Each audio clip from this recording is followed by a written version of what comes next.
Hi, I'm Nazrin Binti Junaidi.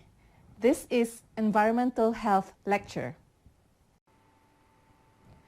Your health depends on the environment around you. Environmental health is the study of how the environment affects human health. It differs from the study of how humans affect the environment because it focuses on people's health. An environmental scientist might study how water pollution is hurting fish. An environmental health scientist would study what happens to the health of people when they catch and eat those fish.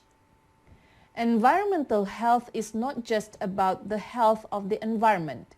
It always comes back to you and whether the environment you are part of is helping you stay healthy or making you sick. What is health? Nutritious food helps us stay healthy. Regular exercise helps keep us strong and healthy. Doctors, hospitals, and medicines help us get healthy if we are sick. Every day, you come in contact with things in your environment that can help you or hurt you. Some of these things are important for keeping you healthy, such as oxygen or medicines. However, some of these things may be harmful to your health, such as tobacco, smoke, or snake venom. Things in the environment that are harmful are called hazards and include things like chemicals, disease-causing bacteria, loud noises, and even stress. Hazards can be natural or human-made. There are many things around us that help us stay healthy. For example, oxygen in the air, nutrients in food, medicine and vitamins, beautiful scenery to look at, and family and friends. Hazards. A hazard is anything in the environment that can hurt you or make you sick. Those are bacteria and viruses, harmful chemicals, tobacco smoke, stress, and loud noises. Environmental health careers. People working in the fields of environmental health do many different jobs. They work to identify environmental hazards and prevent people from being harmed by them.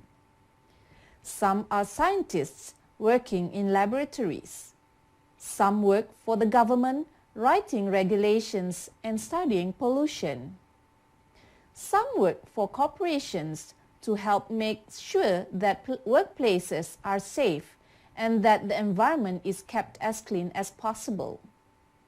Most of these jobs require a solid understanding of science and math, knowledge about history and the law, and good communication skills. The 7. To understand the field of environmental health, you need to understand 7 core concepts. Toxicity. Most people working in environmental health-related jobs have taken classes in the science of toxicology. Toxicology is the study of how environmental hazards, such as natural and human-made chemicals, can enter our bodies and make us sick. When scientists study different chemicals in the environment to see if they might be dangerous to humans, they are trying to understand the toxicity of those chemicals. Toxicity is a measure of how dangerous a chemical is. The greater a chemical's toxicity, the less it takes to make a person sick or even kill them. The Environmental Protection Agency, for example, uses the following scale to rate the toxicity of products commonly used in the home. How would you rate these products? And the answers are: a bottle of bleach, for example, will have the word danger on the label because it is highly toxic if ingested. Toxicity rating is equals to 1. Borax powdered cleaner, however, is rated as slightly toxic. Toxicity rating is equals to 3 and will have the word caution on the label. This is just one example of a system used to measure the toxicity of hazards. Exposure. Environmental health scientists use the term exposure to describe the total amount of a hazard that comes in direct contact with your body. The 3 parts of exposure. We all know what it means to be exposed to something like a cold or a flu. Every day, our bodies are exposed to all sorts of environmental hazards such as bacteria, viruses, and the sun's ultraviolet UV rays. Some of these hazards exist naturally and some of them are the result of human activities. There are many possible sources of hazards such as cars, industry, even volcanic eruptions. In order for us to be exposed, however, the hazard has to get from the source to us. To do this, it travels along an environmental pathway. Pathways include the air we breathe, the water we drink, the food we eat, and even the soil we work in, play in, and use to grow much of our food.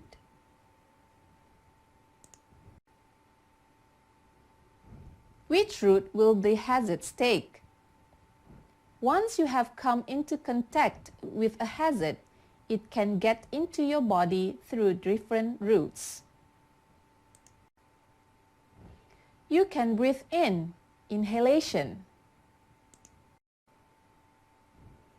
You can eat or drink it, ingestion. You can get it directly on your skin or in your eyes, dermal absorption. You can also get it directly into your body through an injection. Inhalation, injection, and dermal absorption are the 3 main routes of exposure. Things that help us stay healthy, like vitamins, nutrients, and medicines, enter the body through these routes of exposure. But hazards can use these same routes to enter the body and make us sick. Dose or response. What is dose? Imagine that someone has been exposed to a hazardous chemical through one of the 3 possible routes of exposure. They have now received a dose of that chemical. Dose is the amount of the hazard that actually enters your body.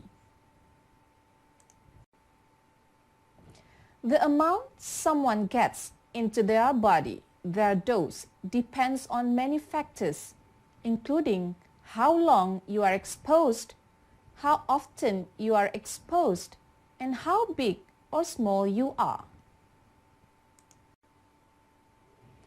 For instance, if someone is exposed over a long period of time to a hazard, their dose will be larger. For example, 4 hours spent under the bright summer sun would give you a much larger dose of UV rays than 30 minutes spent under the sun. This is called the duration of exposure. The frequency of exposure can also influence the dose. If someone works in a factory and is exposed to a chemical every day at work, their dose might be larger than someone who is only exposed once. Dose can also depend on how big or small you are. When a doctor prescribes a medicine for you, he or she calculates the amount of the medicine you should have based on your body size. The doctor can then give you the correct dose of the medicine for your body weight. While a teaspoon of medicine might be right for an adult, it may be far too large of a dose for an infant. The dose you receive can influence how your body responds to a hazard. The smaller the dose, the more mild the response will be. Dose and response relationship. Drinking 1 can of a caffeinated soda might be fine. Drinking 3 cans in a row may make you jittery. Drinking 5 cans of soda might make you feel lightheaded and sick. Individual susceptibility. Some people are more likely than others to get sick when they are exposed to environmental hazards. This might be because of their genetics, body size, age, gender, or general health. This is called their individual susceptibility. Genes and susceptibility.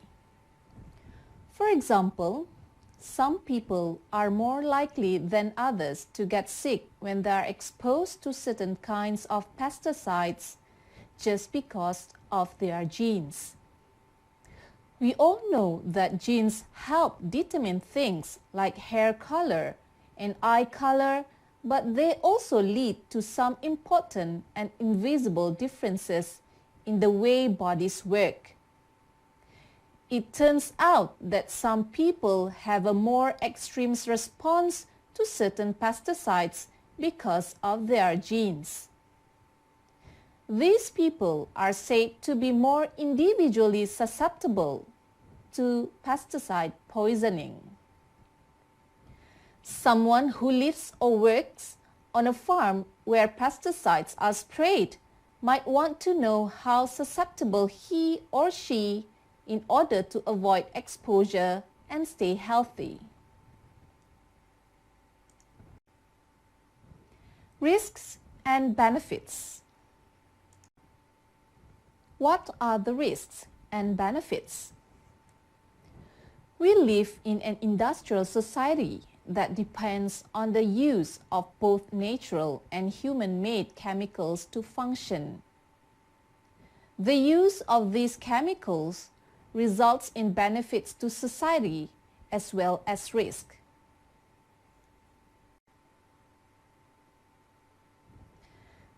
Pesticides, for example, make it easier to grow fruit. Unfortunately, in some cases, pesticides can make people sick. Most of us have heard that we can reduce the risk of getting sick without giving up the health benefits that fruits offers by washing or peeling the fruit before we eat it. Scientific researchers and government officials measure the risks and benefits that we face when we manufacture or use certain products. They work to explain what they have learned to the public and create safety standards that help people protect themselves from unnecessary risk. Their goal is simple: to help us enjoy the greatest benefits from the products that we manufacture while exposing ourselves to the least possible risk. By understanding the risks and benefits that we face each day, we can make decisions that reduce our risk and keep us as safe and healthy as possible. Environmental justice. What is environmental justice? Everyone has the right to live in an environment that doesn't make them sick, regardless of their race, culture, or income. This is called environmental justice. The EJ process. Unfortunately, some neighborhoods or communities are exposed to more environmental hazards than others and may suffer higher rates of health problems. These communities often have less economic or political power in society when decisions are made. For example, toxic waste dumps, polluting factories, and busy highways are often built in lower-income neighborhoods or communities of color. Communities recognize this as an environmental health issue and work to seek environmental justice. Community resources and action. Where can you go in your own community to collect information about an environmental health issue? You can learn more about specific issues, understand environmental laws, or seek environmental justice by using community resources.